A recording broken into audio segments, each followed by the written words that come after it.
Hello, everyone. My guest today is Murry Ivanoff. He is the founder of a company called Metrilo, which he founded in 2014 to help e-commerce store owners grow their businesses. Besides spending lots of time with his customers and his team, he loves to do trail running in the beautiful mountains where he's based. All right, Murry, are you ready to take us to the top? Yeah, man. What's up? What's up? So first off, where are you guys based? In Sofia, which is in Bulgaria. Very good. And tell us about the company. What's Metrilo do and how do you make money? We're basically yet another e-commerce marketing platform in the market, right? The way we obviously make money is by selling our product to people who actually make money out of our product. You don't sound very excited when you say you're just another one of the guys. Yeah, it's 11 p.m. here, man. It was a fucking horrible day, So excitement is a tough one at that point. Why was it a horrible day? Because I had to wake up early. It's personal stuff, whatever. But yeah, it's just a horrible day. So yeah. But overall, we're more than excited, man. Because on a daily basis, we work with amazing folks all around the world. Basically, almost half of our customer base is US, but then the rest is spread all across the world. So we've seen it all more or less. We're seeing how different businesses are being born in different regions and what things are working in certain regions and not working in other regions. So it's actually pretty exciting. How many customers do you serve total? We have, at this point, we have 450. 450? And the most exciting one was probably, it was in November where one of my most favorite customers ever with Native actually got acquired by TNG for $100 million. And the funny thing is that we've been with this guy since day zero, basically. Since the day he actually founded, he managed to go from literally zero revenue up to $100 million acquisition in 2.5 years, which was pretty amazing, And it's really exciting to see the whole flow actually go through, the product that you've actually built, You see the guy doing all the right steps and all the right stuff that he needs to do to grow the business, and he managed to nail it. And so, Murry, tell everyone, my audience doesn't know what you do. Tell me tactically what you do, maybe for that company that just sold for $100 million. Absolutely. All right. So our product is basically CRM and analytics and email automation for online stores, right? We work with a few platforms, being Magento and Shopify and eCommerce. You basically hook your store. We sync the historical data. We put all the right tracking in the right place. And we just, help you, get your business to the next level using your accurate data, actually. Okay. And what do people pay you on average per month? It's around $150. $150? Yeah. Okay. And what are they getting for that? What things do you price based off? It's, the thing with analytics and all the data softwares is that they're usually either based on data points or contacts. The way we actually decided to make it simple for our customers is actually, based on monthly unique users that actually visit the website, right? Yep, that makes good sense. Now, with 450 customers paying $150 a month, you guys are doing about $67,000 a month right now in revenue? Yeah, a little bit more than that, but yeah, in that area. Okay, and give me more of the growth story. When did you launch the company? It was 2014, in April, just me and my co-founder basically started. Then an engineer. You guys split equity 50-50? More or less. Murry, that's the lazy way to do it. That's the right way to do it, though. It's more or less. It's it's almost equal. Yeah. Who else is on the cap table today? So at this point, it's me, my co-founder, and a few other investors. Okay, how much have you raised? Up to this point, we actually raised a little bit less than €1 million. Okay, and is that a convertible note or is it all equity? It's all equity. It's on your cap table. Yeah. Interesting. And why did you decide to raise capital?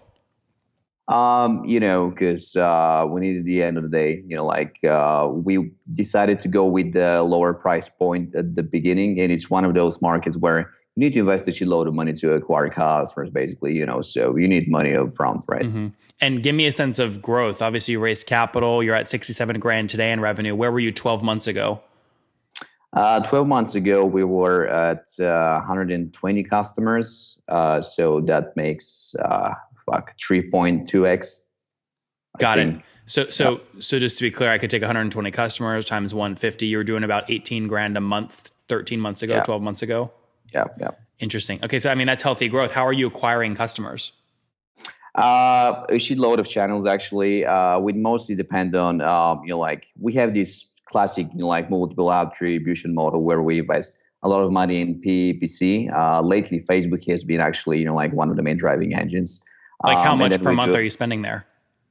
It depends anywhere from 20 to 40, 45 sometimes. 45 grand? Yeah. Wow. I mean, that's a lot. I mean, that's, 80% of your total revenue. Yeah. Okay. So is most of that kind of coming from your investor dollars? You guys are operating cash flow negative at this point because you have so much marketing spend? No, we're actually close to, being fine. Cause the area where we basically, our costs are actually way lower. So we're What's your team size? Not that far away from, we're 15. Okay. But with 15 people, if you're doing 67 grand a month in revenue and 45 grand of that is marketing spend, that leaves 20 grand for all your other costs plus 15 salaries. Yeah, basically. No, so we're people are still only losing people money. are okay. We're not like that. You are losing. You are losing money. We still are. Yeah. Yeah. But if you turned off some of the variable marketing, you could get to closer to break even fairly quick. Interesting. What are you spending right now to acquire a customer? What's your CAC? At this point, it's at around $1,200. $1,200. I would say the average when you divide by all the other channels and all of the other stuff, it gets to about 700. Okay. And if I take, what's the difference between 700 and 12? The PPC ones are at 1,200, but if we calculate all the other channels we actually use to acquire folks, it goes down to 700. Oh, I see. Okay, so $700 they pay you, then $150 per month, so your payback is about 4 or 5 months. That's pretty healthy. Yeah. Yep. What about churn?